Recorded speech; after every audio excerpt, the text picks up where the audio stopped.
From NPR News, this is All Things Considered. I'm John Itzty. And I'm Leanne Hansen. In the old days, the voice on the other end of the phone was human. More and more, it's not.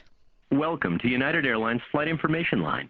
If you ever need assistance, just say help, and I'll take things from there. That's part of a new generation of computerized phone systems.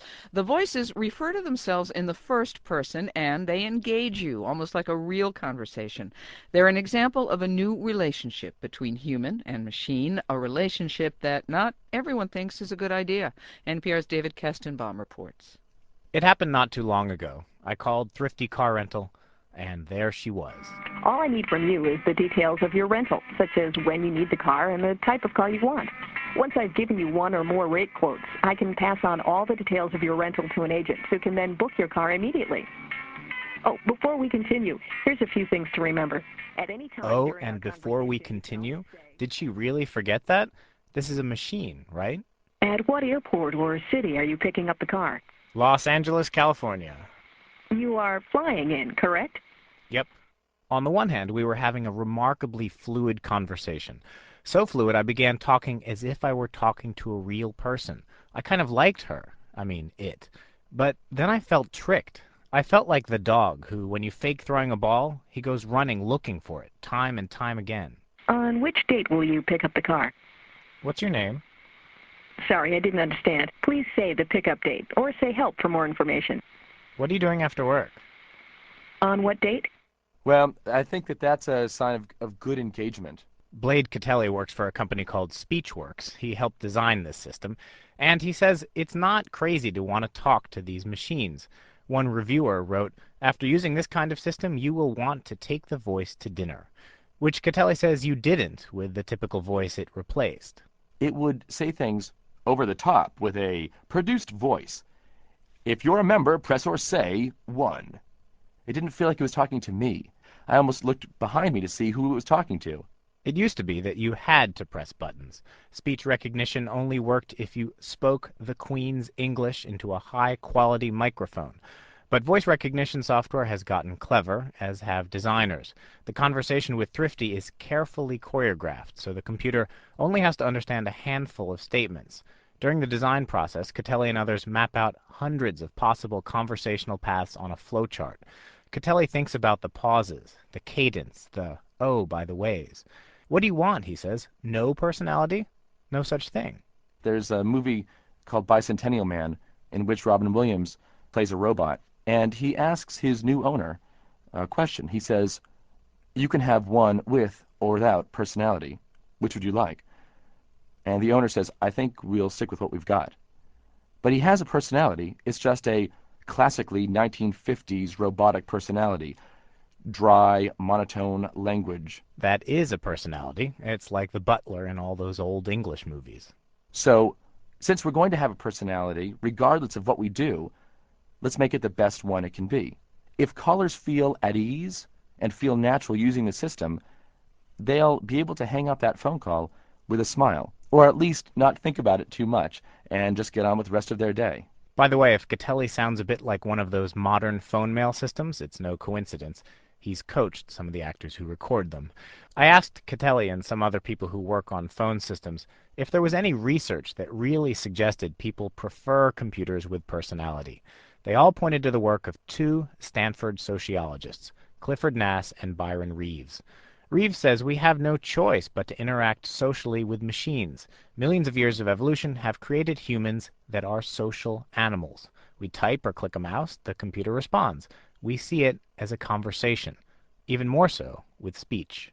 I think what happens now is that technology is able to now listen. Say, I can do that for you. I can do what you just said for you. So we are in a conversation now. And that notion, I think, is really the one that invites people to be uncomfortable or people to really celebrate this. Over a 10-year period, Reeves and Nass did a series of experiments, testing to see if the rules of human-to-human interaction applied when one participant was a machine. For instance, they tested a rule about politeness. If I ask you a question about how I'm doing, you will politely respond that I'm doing well. So if I say, David, how am I doing in this interview so far? likely you would politely respond, hopefully, that, wow, it sounds great, you're doing well. But if another person asked you how Byron was doing in the interview so far, you might respond more honestly, and you might include some negative commentary. To see if this applied to computers, Reeves and Nass had people sit down at a computer, which silently tutored them in some subject. Afterward, that same computer flashed up a questionnaire, asking the person, how did this computer do? Another group of people came in, the same computer, gave them the same lessons on the same topics, and then, when the computer was finished with the lessons, we wheeled the chair around to a second computer that looked identical to the first. Now the second computer said, how did that other computer over there do as a teacher? And the responses to the second computer were much more honest. They were more negative, almost the exact same response that you'd give to a second person in real life. So we were able to demonstrate that quite unconsciously, automatically, people were polite to machines, a hunk of junk that asked about itself. That may be so, but some people get a little queasy when a computer says I, puts on human airs. Ben Schneiderman does. He's a computer scientist at the University of Maryland's Human-Computer Interaction Lab. He says most people like machines to act like machines. The deception that a machine could be like a person is troubling to most people. And that's why over the years the repeated attempts to make machines smart or intelligent, although the designers thought it was cool, is consistently rejected by consumers. Schneiderman points to the Postal Buddy, a failed billion-dollar project to put anthropomorphic sales kiosks in post offices, or to Microsoft's Clippy, the cheerful paperclip that used to pop up on the screen offering help, the cheerful paperclip that many users wanted to kill. But Clippy does have his defenders. They say his problem wasn't that he had personality, it was that he had a bad personality. Clippy was overeager. They argue that a machine's personality has to match the user and the situation. One of SpeechWorks' competitors, a company called General Magic, has come up with a personality called Zach, who will handle your voicemail. And while Zach says I and talks like a real person, you know he's not real. Potentially, it's less unnerving. Welcome to the Telephone Mail Center. You have to tell me your PIN. Duh. 5124. 5124, right? Yeah. Good. I'm so happy you know your numbers. Here's where I tell you how many new messages you have because you're such a wonderful person. You have one message, probably junk mail. Zach is an experiment. General Magic is not banking on him being very popular, except maybe at a store that sells snowboards. But they are betting that voice interfaces with personality will be big. They've even got a patent on the idea, which could lead to some interesting lawsuits involving questions like, what is personality, and is it something only humans have? David Kestenbaum, NPR News, Washington. There's no need to say help. There's more information on the story on our website, npr.org.